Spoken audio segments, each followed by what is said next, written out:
intentions over resolutions. Reflection is just as important as planning. Mental health matters at the start of the year, and alignment creates sustainable growth.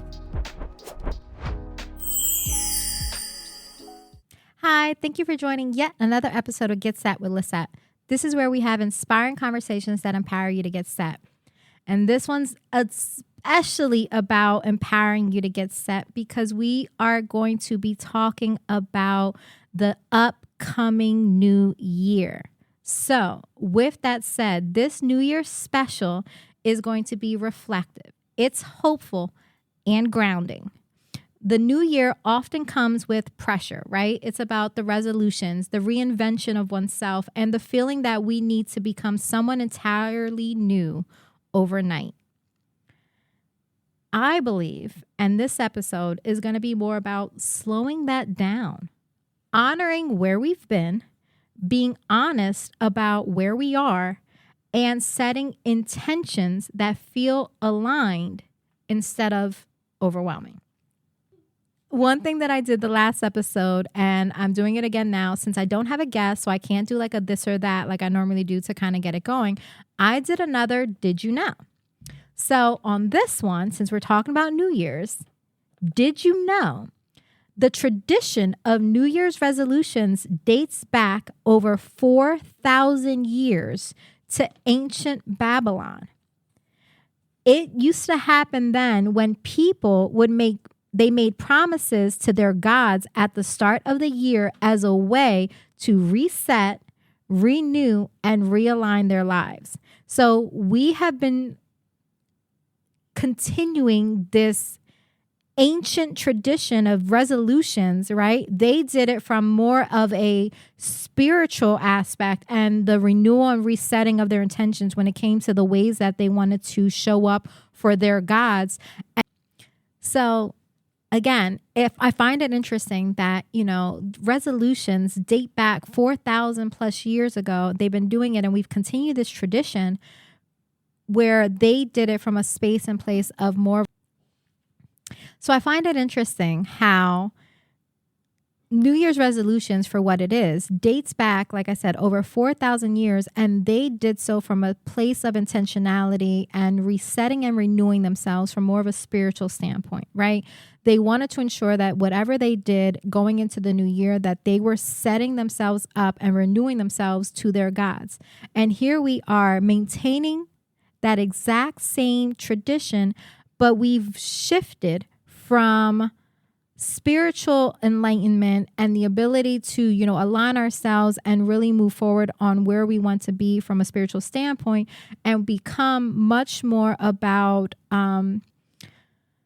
goals and goal-oriented and production focus, if we think about it, right? Like we're now coming, and again, it shows a shift of humanity. It shows where we've come as people versus way back when in ancient times, there was a lot of emphasis in community, in spirituality, in aligning yourselves and doing right. And again, whether you come from Christian faith, and by no means I am a woman of God, and I don't want it to get misconstrued. So yes, I believe in, my Christian God. But even if we think about it from that standpoint and, Babylonians that had multiple gods, there was still a spiritual standpoint. There was still a renewal and intentionality on getting their hearts right. And now when we think resolutions, we think about getting our pockets right. We think about the goals that we want to achieve, the money that we want to make, and all of those things are good. Don't get it misconstrued. But I find it to be interesting, which is why I wanted to throw that did you know out there, how we have shifted in our mindsets. And I think that is why we see a lot of people nowadays that carry more stress, more anxiety, because we're constantly on this rat race and this hamster wheel of the things that we need to do. So my question is, new year, new me versus same me, just more aligned. So, I think, I'm all about the vision boards. I think that they're a helpful tool, but they can also be pressure filled. And it's just a trend. I don't believe that we just come midnight have a change in where we go. So again, new year, new me, or do we do same you, just more aligned? So in understanding that this, idea came from more of a spiritual place versus performance based, why do we then see a lot of resolutions often fail? It's not necessarily because of the discipline, but it's because we tend to set ourselves up for failure. We're giving ourselves unrealistic expectation. If a goal is rooted in the shame of or the idea of comparison or competition, it's not going to be sustainable. If you instead are looking at who you are from holistically through and through and looking at aligning yourself and making intentional goals that are in direction of you, whether mind, spirit, soul, body, all of the above, but it's more of an alignment of self, those are going to then last a little longer because it's not based or created upon an unrealistic expectation of who you believe you are supposed to become, or who you believe, or what you believe is what you're supposed to be doing. So I'm a personal believer of if I'm making goals. So again, are the goals coming from a place of desire, or are they coming from a fear of not being enough? You see, fear is not a sustainable motivator. Fear of anything is going to be short-lived, felt for but a brief moment of time, and therefore will not sustain itself futuristically. And so because of that, I am not of the mindset, and again, whether this is popular or not, but I'm not personally of the mindset of those ideas of new year, new me resolutions. One thing that I tend to do is be much more reflective, right? I am reflective of the woman that I am presently, the woman that I hope to become or want to be, and also the woman that I needed in my life at different points of time. I've shared this in episodes before that the reason for the platform in and of itself was because I wanted to create a space of being the woman that I so badly needed at different points in my life. In my early adult years, I found myself lost, uncertain, and in those moments, there was a lot of, self-help books and a lot of go getter, you got it, pull the bootstraps type of mentality. And I wanted to I couldn't relate, or I couldn't see myself in others. And in not being able to see myself, I then got to points where I didn't know if I should go left or right. And I didn't know where to go, should I say. And so this platform was created to be the change that I wanted to see in the world, to be a little moment of, and that's a Gandhi quote. For those that have been listening for a while, that's my favorite quote. For those that might just accidentally got onto this episode, welcome. But I live by that quote. That is my mantra. That is my quote of life. That is where I hope to be. I'm not one that sets things just to set it. I just want to be the change I hope to see in the world. And so rather than resolutions, one thing that I try to do is set intentional themes for the next upcoming year, or be intentional with, I tend to do it based upon more of a word.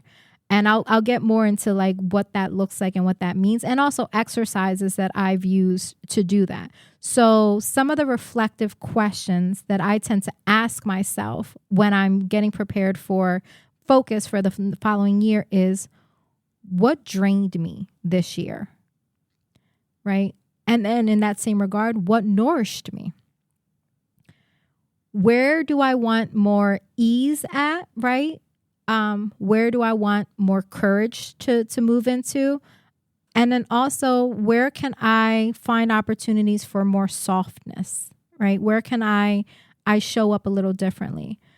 And then based off of the answers to those questions, I sit with, so then where will that lead me, right? I'm intentional with where will that go then? And I sit with things. And one thing that I do is when I talk about words, so I'll talk about 2025. So the word for 2025 for me was authenticity. And so with it just being that word, where it came from was the year prior, there had been a lot of ebbs and flows of fluctuality in where I was headed direction-wise when it came to a professional sense. There was uncertainty in what direction I wanted to kind of go. I found myself in places and in spaces where I didn't necessarily feel like I was giving my everything, or I felt like I was muddled and or giving a different version of me. Because one thing you'll learn is that even in my worst moments, I will always show up authentically, true to who I am. But two truths can be true. You can still be authentic and have a level of authenticity in yourself while also battling who you are as an individual, which can then find yourselves finding it difficult in showing up authentically you, because you may not necessarily know who that is in that moment. And I want to let you know that that's okay. And so because 2024 was a year of a lot of change, a lot of shedding, should I say, a lot of letting go, I entered 2025 with authenticity being that word. And so with choosing a word rather than a resolution, I found myself just being more reflective. Am I showing up authentically who I am? Am I creating relationships that are going to help build the woman that I'm looking to authentically be? Am I making a platform that is authentically true to my message, my vision, and what I want to share in the world? Is the work that I'm doing authentic? Is the products that I put out true? And so you want to ask yourself those questions, and you also want to pause and reflect and think about what you need more of in the following year. And whatever it is that you feel like you need more of, let that be what guides you and leads you into the alignment that you may go through for the following year. Because you'll find, and I'm, again, only speaking from experience, you will find yourself, once you're more reflective in what it is that you need more of, where you need to be, what direction you need to go, and how to go about it. So I'm going to give you some top personal moments of my year that allowed me to maintain true to this word that I said. So instead of resolutions, I went for words. So let me give examples, real life examples.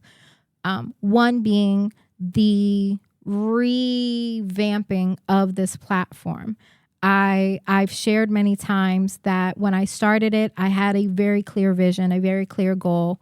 And one thing that I noticed was that I needed to change the space that I was in for my own personal well-being, but also in that change where I found myself going. And also I wanted to pause to be sure that I was by no means doing something just for the sake of doing it. So there have been in this season of my life moments where I've had gaps in the producing of the show. I've had gaps and moments where while I made a goal for myself to drop new episodes on a weekly basis, I made a conscious decision that if something didn't resonate or if it didn't feel right to me, I would not put out content just for the sake of putting it out and just for the sake of the algorithm. Now, what that means for myself is that I have had a harder hill to climb when it comes to like algorithms and things of that nature, finding my audience and finding my people. But I am holding true that, what is it like? Long and steady, or like slow and steady wins the race. I want to believe that that's what it is. Slow and steady wins the race. I want to do that because I didn't want to vamp up and go too fast just for the sake of. I wanted to make sure that every and anything that I do, that I wholeheartedly believe it in my heart, that I'm staying true to my word of authenticity, and that I'm showing up true to self, because I believe that you can see past the fluff, see past the whatever, and at the end of the day, the person for who they are will just be present. Another personal moment that I'll share when it comes to authenticity and using that word as my guiding light has been, I'll try to give a little bit of everything. Professionally, I, again, am not just, quick plug, for those of you that are in the central Pennsylvania area, I am a licensed realtor, and that is what actually funds and continues to move forward this project. So if you or someone you know is looking to buy, sell, or invest in real estate, I'm your girl. Plug done. But I say that to say I practice real estate and we are in a turning market. And again, there are so many different things that one can do for the sake of producing. I'm not that person. I believe in my heart of hearts, and knock on wood, no one that I have ever worked with are in bad situations. I believe in still staying true and authentic to myself. I want to make sure that I'm empowering the people that I work with, that I'm giving people information, so that all information, whether it's talking myself out of a deal or talking myself out of a job because I'm explaining to the people, well, based off of your goals, maybe right now is not the right time. Maybe this is not the time for you to do X, Y, and Z, even though people might be able to. I have found myself in multiple moments saying, wait and pause, and giving people genuine advice and staying authentically true to myself rather than chasing the dollar. And I personally, again, believe while this will maybe affect my bottom line or the amount of money that I make, in the long haul, I know that I can sleep well at night knowing that I've never put anyone in a bad situation, that I have maintained my authentic self and been true to people. And I am now in a place where, again, professionally and also personally, I have invested in opportunities and am currently, more to come on that, involved in projects that mean the world to me. And I genuinely believe that these things have come about because I have made space to stop, reflect, and ensure that I am staying true to that word of reflection that I had for myself in 2025, which was authenticity. And that will guide me on all decisions rather than just doing something for the sake of doing it. In that same regard, I understand, and again, I talk about this all the time, New Year's is the same as Christmas. It's a time that brings a lot of anxiety, a lot of grief, and a lot of pressure. And those pressure comes from those New Year's, new me, the whatever. I gave you what works for me. I'm more of a word for the year and being more intentional. But if you still want to move forward with those resolutions, do you, boo. But do it and give yourself permission to move gently into the year. Give yourself those gentle reminders that you're not behind, you are on your own race. That rest counts, okay? It counts. Make space and time to rest. And that healing is never linear. You may feel like I'm on a journey of healing and I'm giving myself from January until March for this. That's not how it works. It's not linear. In order to go through that journey, you are going to go through ups and downs. One day you're going to wake up and feel amazing, and the next you may feel like you lost whatever that loss was just the day prior or in that moment. And it is okay to have that space. So this episode about New Year's special is about making space and saying that it is okay to not be okay. It is okay to not have it figured out. And there is no need for new year, new me. Just be authentically you. Align yourself and set intentions on where you want to go, and be reflective on what was, what is, and what's to come. Set intentions, not ultimatums, right? Build in rest from the beginning, right? Build in those moments of rest. Make sure that you have moments for that, and check in with your nervous system, right? And let us always make room and space to celebrate the small wins. If you woke up this morning, it is a win. If you were able to get out of bed and you have been dealing with grief and you wanted to be in bed for days on end, and today you finally got out of bed and you got yourself into the shower, it is a win. Make those moments and allow yourself the ability to celebrate those small wins, however small or minute you might feel like they are, because a win is a win. And that's it on that. I also want to make sure that when I'm talking about this, and even in the direction that I'm talking when it comes to like the becoming version of it, becoming is not starting over. It's not, again, a matter of like new this. No, it is a evolution of and a continuation of growth. You don't need a new identity. If you want one, go for it. If you want to reclaim or rebuild yourself, do it. But there's no need to have a new identity.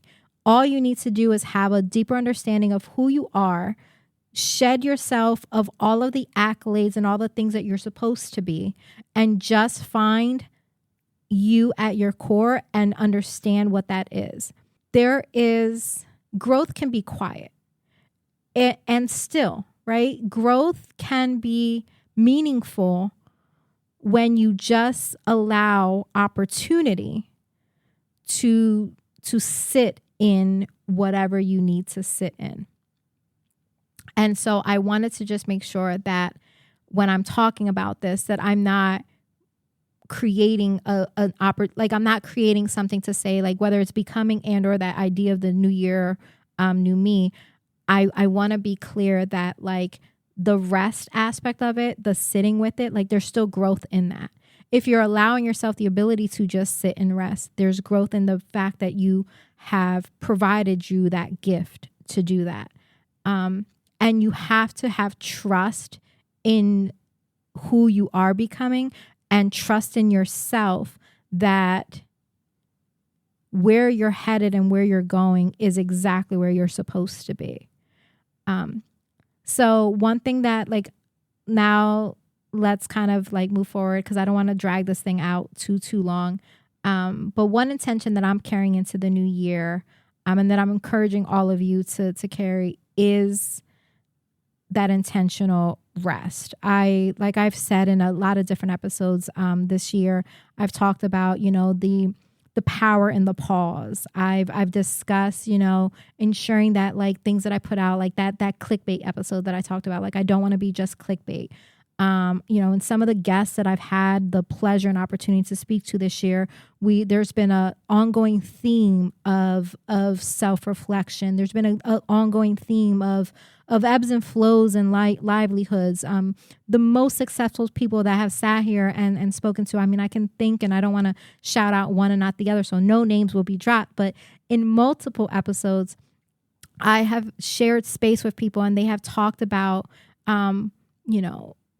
the ebbs and flows of their careers and the opportunities that they've had, the importance of, making space, the importance of having champions behind them, the need for, being intentional with their words and with the work that they had going on, the knowing from childhood what it was that they wanted to be, but maybe not necessarily the direction or the how to get there, but it's always been there. So with those things said, I do feel in my heart of hearts that who you are becoming is exactly who you're supposed to be. Now, of course, if you or someone is dealing with things that are outside of that realm and you find yourself in a really dark space, like in those moments, maybe don't trust those negative thoughts that you're going through. Lean on, find someone to speak to. So the caveat for that, because I don't want to say trust all things, because not all things might be the right thing. But I do still believe that we know what our natural gifts are, what naturally brings us happiness, where we want to go. And I think that if we're just more cognizant of that and trust ourselves a little more and do not give in to the pressures of outside influence, that we will be happier, less anxious, and honestly more productive, because at the end of the day, when you create those spaces, you are in a position to go. With all of that said, some of my key takeaways from today's episode are intentions over resolutions. Reflection is just as important as planning. Mental health matters at the start of the year, and alignment creates sustainable growth. So again, new year, it don't have to be a new you. Let us find someone. If you know someone that's navigating those pressures, share this episode with them. Let us remove those new year, new me pressures. Let us be more intentional with where we're headed. If you already know the word of the year that you're going with, comment your word. I would love to start a conversation about what our words are going into 2026. And let's keep the conversation going. So happy New Year's, guys. This is going to be dropping prior to it, but happy New Year's. And as always, sending light, sending love. Bye.